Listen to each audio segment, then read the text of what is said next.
இன்றைக்கி நம்ம சேனலில் செய்யப்படுற first dish name mutton grill. அதுக்கு நம்ம ஃபஸ்ட்டு நம்ம மட்டனை நல்லா வாஷ் பண்ணிவிட்டு அப்புறம் மஞ்சத்தூளும் கல்லுப்பும் போட்டு நல்லா அலசிடுங்க.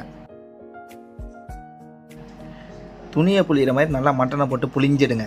அப்புறம் நம்ம ஆட் பண்ண வேண்டிய ஐட்டம்ஸ் பார்த்தீங்கன்னா, மசாலா போட்டு தனியா பவுட்ரு போட்டு மிளகா பவுட்ரு போட்டு மட்டன் மசாலா போட்டு கரம் மசாலா போட்டு சோயா சாஸ் போட்டு க்ரீன் சில்லி சாஸ் போட்டு டொமேட்டோ சாஸ் போட்டு சால்ட்டு போட்டு இஞ்சி பூண்டு பேஸ்ட்டு போட்டு தயிர் போட்டு கேசரி பவுடர் போட்டு லெமன் பிழிஞ்சு கலக்கிடுங்க.